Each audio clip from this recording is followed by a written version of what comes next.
नमस्कार विद्यार्थी मित्रांनो, आजच्या व्हिडिओद्वारे आपण पाहणार आहोत इयत्ता 10वीचं विज्ञान या विषयाची कृतीपत्रिका क्रमांक 10 परिसंस्थेतील ऊर्जा प्रवाह. याकरिता तुम्हाला मागील वर्षीचा अर्थात 9वीचं प्रकरण क्रमांक 7 परिसंस्थेतील ऊर्जा प्रवाह हा पाठ पाहायचा आहे. चला तर पाहूया. आपण प्रथम अन्न साखळी व अन्न जाळे कसे निर्माण होते ती पहा. बाजूच्या आकृतीमध्ये एक साखळी तुम्हाला तयार झालेली दिसत आहे की ज्यामध्ये सूर्यप्रकाशातून वनस्पती अन्न निर्माण करत आहे. ते बाजूने दिलेला नाकतोडा खात आहे. त्या नाकतोड्याला बेडूक खात आहे. त्या बेडुकाचं भक्षण साप करतो. सापाला गरुड खातो आणि गरुडाचं विघटन झाल्यानंतर, तो मृत झाल्यानंतर त्याच्या शरीराचं विघटन विविध प्रकारचे सूक्ष्मजीव करत आहेत. अशी ही अन्न साखळी इथं दिसत आहे. तर अन्न साखळी म्हणजे नेमकं काय ते आपल्याला इथं पाहायला मिळेल. उत्पादक, भक्षक आणि मृतोपजीवी यांच्यातील क्रमवार आंतरक्रिया म्हणजेच अन्न साखळी होय. मग अशा प्रत्येक साखळीत अशा 4 व 5हून अधिक कळ्या असू शकतात.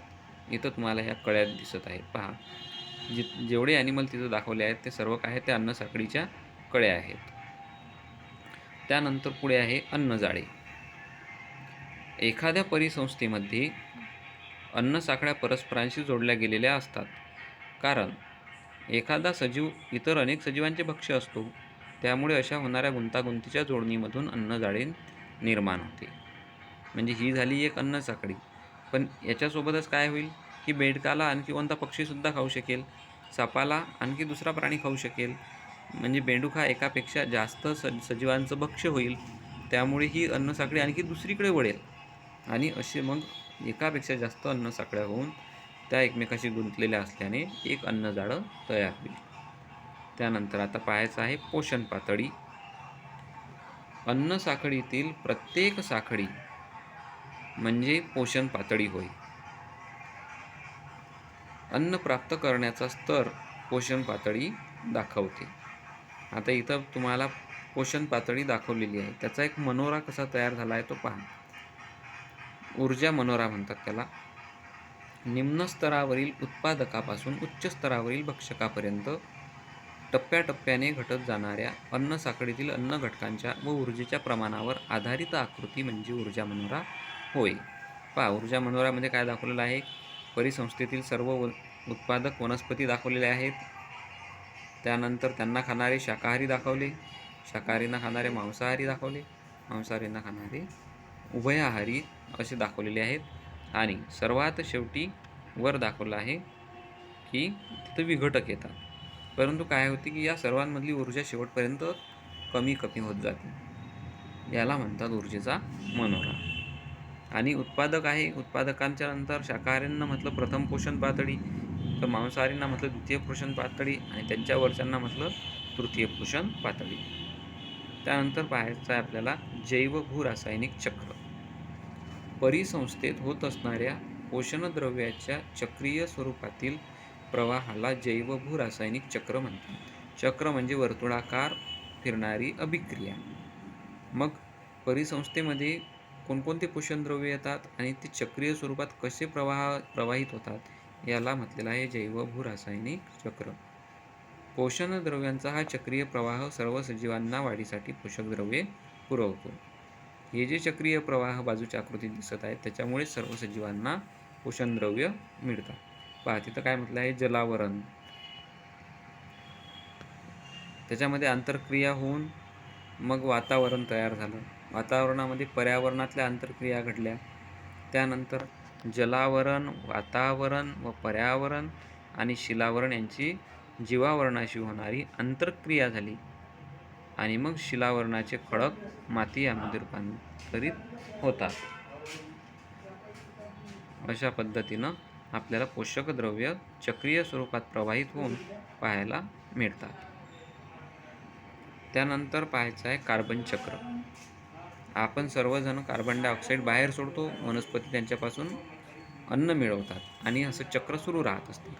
तर पहा, कार्बनचे वातावरणातून सजीवाकडे व सजीवांच्या मृत्यूनंतर पुन्हा वातावरणाकडे होणारे अभिसरण व पुनर्चक्रीकरण म्हणजे कार्बन चक्र होय.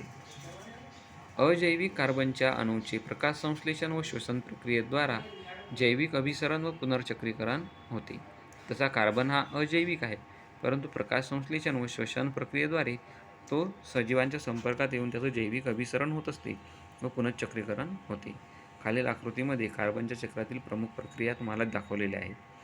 पहा, 6CO2 + 12H2O हे वनस्पतींमध्ये सूर्यप्रकाश व हरितद्रव्याच्या मदतीनं काय करतात, तर C6H12O6 म्हणजे ग्लुकोजचा रेणू तयार करतात. त्यासोबतच 6H2O म्हणजे पाण्याचा मॉलिक्यूल तयार होतो आणि 6O2 म्हणजे ऑक्सिजन बाहेर निघून जातो. मग हा ग्लुकोज इतर प्राणी घेतात वनस्पतीपासून आणि त्यांच्यापासून काय होते, C6H12O6 प्लस ऑक्सिजन आणि आपल्या शरीरातील तंतुकणिकेच्या माध्यमातून किंवा इतर पेशींच्या वनस्पतीच्या सुद्धा तंतुकणिकेच्या माध्यमातून त्याचं कार्बन डायऑक्साईडमध्ये रूपांतर होते, 6CO2. तो सुद्धा वातावरणात सोडला जातो. प्लस 6H2O म्हणजे वॉटर तयार होते आणि त्यासोबतच ऊर्जा तयार होते. अशा पद्धतीनं कार्बन चक्रातील प्रमुख प्रक्रिया आपण पाहिल्या की कार्बनचं चक्र कशा पद्धतीनं कार्य करते. त्यानंतर आहे ऑक्सिजन चक्र.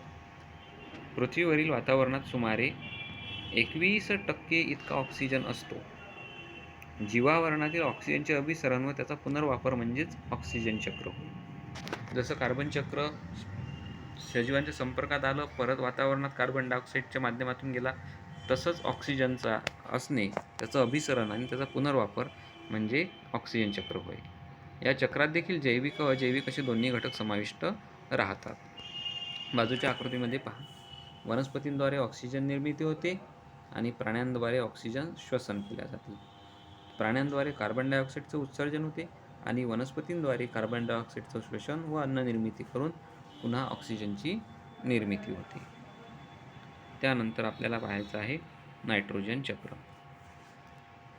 वातावरणात नायट्रोजन हा वायू सर्वाधिक म्हणजे 78% इतका प्रमाणात आढळतो. निसर्गात जैविक आणि अजैविक प्रक्रियातून नायट्रोजन वायूचे वेगवेगळ्या संयुगात घडून येणारे अभिसरण व पुनर्चक्रीकरण म्हणजे नायट्रोजन चक्र. नायट्रोजन चक्रातील प्रमुख प्रक्रिया म्हणजे नायट्रोजनचे स्थिरीकरण, अमोनीकरण, नायट्रीकरण आणि विनायट्रीकरण अशा पद्धतीने आहे. म्हणजे वातावरणात जो नायट्रोजन आहे तो वनस्पती सहजासहजी वापरता शकत नाही, म्हणून तो नायट्रोजन, वातावरणातला नायट्रोजन वनस्पतींना वापरण्यासाठी विविध सूक्ष्मजीव आणि विजांचा कडकडाट जेव्हा होतो त्यावेळेसही तो नायट्रोजनचं स्थिरीकरण केले जाते आणि मग त्याचं अमोनीकरण, नायट्रीकरण केले जाते आणि तो वनस्पती वापरतात. त्या वनस्पतींनी घेतल्यानंतर तो नायट्रोजन संयुगांच्या रूपामध्ये प्राणी भक्षण करतात आणि मलमूत्राद्वारे अमोनियाच्या रूपामध्ये त्याला पुन्हा वातावरणामध्ये सोडतात.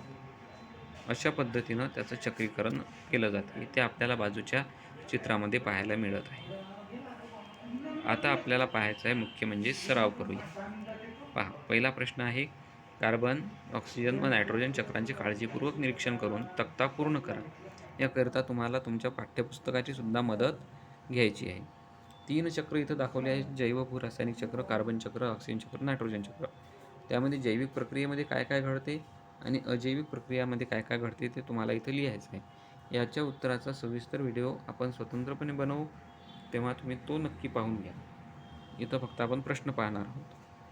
प्रश्न क्रमांक 2, परिसंस्थेतील ऊर्जेचा प्रवाह आणि पोषण द्रव्यांचा प्रवाह यातील फरक तुमच्या शब्दात लिहा. आपण जो ऊर्जेचा मनोरा पाहिला त्या मनोऱ्यामध्ये दाखवलेला आहे की परिसंस्थेतला ऊर्जा प्रवाह आणि पोषण द्रव्यांचा प्रवाह तो कशा पद्धतीनं होत जातो ते तुम्हाला पाठ्यपुस्तकाचा उपयोग करून इथं लिहायचं आहे. पुढे आहे, विविध जैव भू रासायनिक चक्रांचा समतोल राखण्यासाठी तुम्ही कोणकोणते प्रयत्न कराल. म्हणजे जसे की आज कार्बन डायऑक्साईडचं प्रमाण खूप वाढलेलं आहे, झाडं तोडल्यामुळे ऑक्सिजनचा असमतोल झालेला आहे. त्यासोबतच नायट्रोजन चक्राचा तुम्ही समतोल कसा राखता येईल यासाठी तुम्ही कोणकोणते प्रयत्न कराल.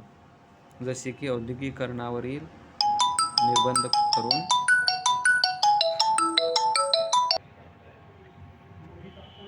म्हणजे त्यासाठी आपल्याला जास्तीत जास्त प्लांटेशन करावं लागेल. तसंच होणारं कार्बन डायऑक्साईडचं उत्सर्जनावर मर्यादा आणून ते कमी करावं लागेल. अशा पद्धतीनं तुम्ही कोणकोणते प्रयत्न कराल ते तुम्ही इथं लिहायचे आहे. तुम्ही आणि हेच प्रश्न तुम्ही विज्ञानच्या वहीत सोडवायचे आहे. Thank you.